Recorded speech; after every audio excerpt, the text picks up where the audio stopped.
जाके उनसे मांग कर रहे हैं कि स्कूल सुधारो तो आपके उनके परिवार को मारते हो। उनके पिताजी की हत्या कर दी आपने। आप कितने बड़े गुंडे हो, लेकिन हम आपकी गुंडागर्दी से डरने वाले लोग नहीं हैं। हम देश की शिक्षा व्यवस्था को सुधार कर ही मानेंगे। भाजपा के जितने भी गुंडे घूम रहे हैं पूरे देश भर में, उनको आखिरी वार्निंग दे रहे हैं,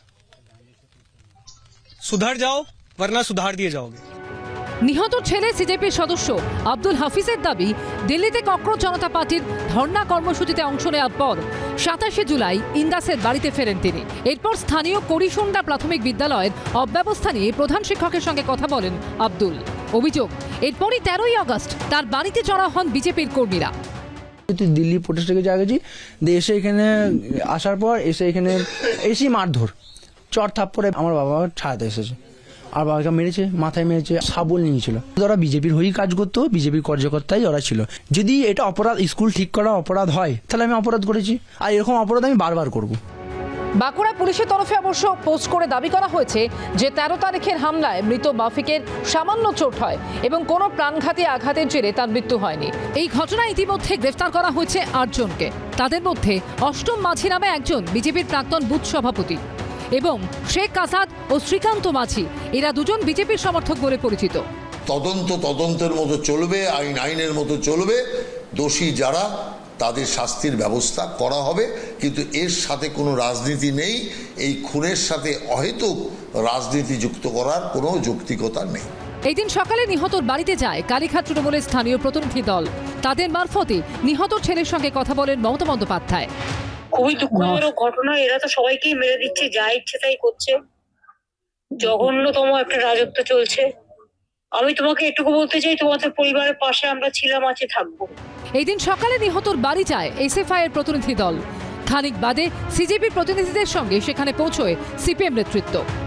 ওরা গুন্ডা দমন ইত্যাদি এসব বলছে না, আর সরকারটাই গুন্ডাদের মতন চলছে। ও ২৭ তারিখ গ্রামে ফেরবার পরে এখানকার এমএলএ নিজে হুমকি দিয়েছে, ওকে এমএলএ উস্কানি দিয়েছে। দীর্ঘদিন ধরে এই পরিবারকে টার্গেট করা হচ্ছে। বাঁকুড়ায় ককরোচ জনতা পার্টির সদস্যের বাবাকে খুন সহ একাধিক ঘটনার প্রতিবাদে এদিন ভবানী ভবন অভিযান করে কংগ্রেস। পশ্চিমবাংলায় ১৫ বছর তৃণমূলের সরকার চলেছে, স্কুলগুলোর অবস্থা তৃণমূলের আমলে হয়েছে। কেউ তো বলছে না যে ৩ মাস বিজেপি এসছে বলে ৩ মাসের মধ্যে স্কুলগুলোর এই দশা হয়ে গেছে। আব্দুলকে দেখার জন্য এখন আপনাকে দরকার নেই, আপনি আপনার দলটাকে দেখুন, দলটা তো উঠে গেছে। আপনি পারলে আপনার হাতে বাংলা শিক্ষার অবস্থা কি হয়েছিল সে দেখে যান। করিসুন্দা প্রাথমিক বিদ্যালয়, এই স্কুলটা নিয়েই কিন্তু গোটা বিতর্কের সূত্রপাত। এখানে এসেই তিনি প্রধান শিক্ষকের সঙ্গে কথা বলেন, জানতে চান স্কুলের কি অবস্থা। ১৩ তারিখ স্কুল চলাকালীন, আর তারপর ১৩ তারিখ রাত্রিবেলা সন্ধ্যের পরই তার ওপর হামলা। সে যখন প্রাণে বাঁচতে কোনো রকমে ঘরের মধ্যে ঢুকে পড়ে, তখন তার বাবা শেখ মোহাম্মদ হাফিজ, তার ওপর হামলা হয়। বিষয়টা নিয়ে সুর চালাচ্ছে ককরোচ জনতা পার্টির জাতীয় নেতৃত্ব। बांकुड़ा जिले कार्यालय का घेराव करेंगे और वहां से तब तक नहीं हटेंगे जब तक हमारी मांगे नहीं मान ली जाती। हम पीछे हटने वाले लोग नहीं हैं।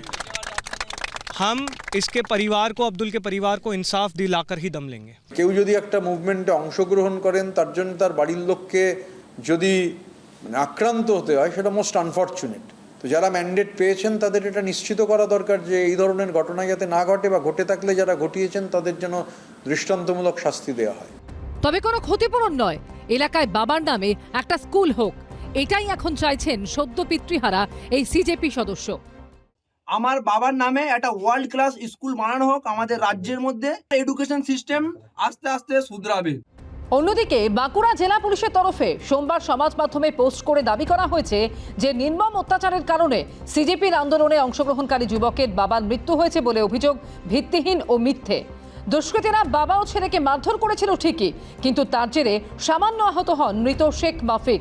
পরে ১৫ তারিখ সকাল থেকে রক্তচাপজনিত কারণে অসুস্থ হয়ে তিনি বর্ধমান মেডিকেল কলেজে ভর্তি হন, সেখানেই তার মৃত্যু হয়।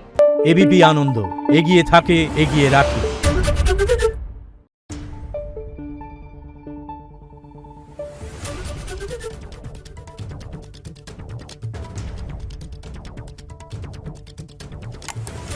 Thank you.